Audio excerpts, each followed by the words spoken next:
বিশ্বের মুসলিমদের জন্য সবচেয়ে গুরুত্বপূর্ণ ধর্মীয় সমাবেশ হজ। সেই হজের প্রস্তুতি এবার আরও আগেভাগে শুরু করল সৌদি আরব। 2026 সালের হজ মৌসুম অর্থাৎ 1447 হিজরির জন্য আগামীকাল থেকে আনুষ্ঠানিকভাবে হজ ভিসা ইস্যু শুরু হচ্ছে। সৌদি আরবের হজ ও ওমরা বিষয়ক মন্ত্রণালয় জানিয়েছে, হাজিদের আগমনের বহু আগেই সব ধরনের সেবা নিশ্চিত করার লক্ষ্যেই এই আগাম সময়সূচি ঘোষণা করা হয়েছে। এটি সৌদি সরকারের দীর্ঘমেয়াদী পরিকল্পনারই অংশ, যাতে হজ ব্যবস্থাপনাকে আরও নিরাপদ, সুশৃঙ্খল ও প্রযুক্তি নির্ভর করা যায়। 2026 সালের হজ মৌসুমের প্রস্তুতি শুরু হয়েছিল 2025 সালের 8 জুন। সে সময় বিশ্বের বিভিন্ন দেশের হজ বিষয়ক দপ্তরের কাছে প্রাথমিক পরিকল্পনার নথি পাঠানো হয়।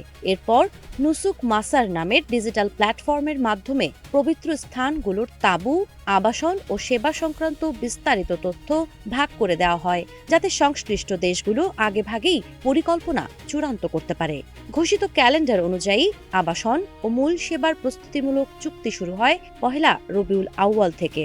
বড় আকারের সেবা চুক্তি, পরিবহন ব্যবস্থা এবং সরকারি বেসরকারি সমন্বয় জোরদারে জুমাদাল আউয়াল মাসে আয়োজন করা হয় হজ সেবা প্রদর্শনী। 2026 সালের শুরুতেই মক্কা ও মদিনার আবাসন, পরিবহন এবং পবিত্র স্থানগুলোর সেবা চুক্তি চূড়ান্ত করার সময়সীমা নির্ধারণ করা হয়।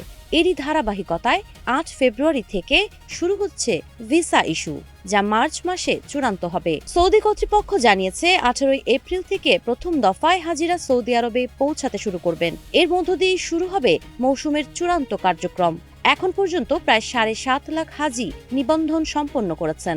নুসুক মাসার ও ইলেকট্রনিক ওয়ালেট ব্যবহারের ফলে আর্থিক লেনদেন ও চুক্তিতে স্বচ্ছতা বেড়েছে এবং বিশৃঙ্খলা কমেছে বলে জানিয়েছে মন্ত্রণালয়। সৌদি আরব বলছে, সময়সূচি কঠোরভাবে অনুসরণ করলেই নিশ্চিত করা সম্ভব একটি নিরাপদ, মর্যাদাপূর্ণ এবং শান্তিপূর্ণ হজ। সাবা খান, নাগরিক প্রতিদিন।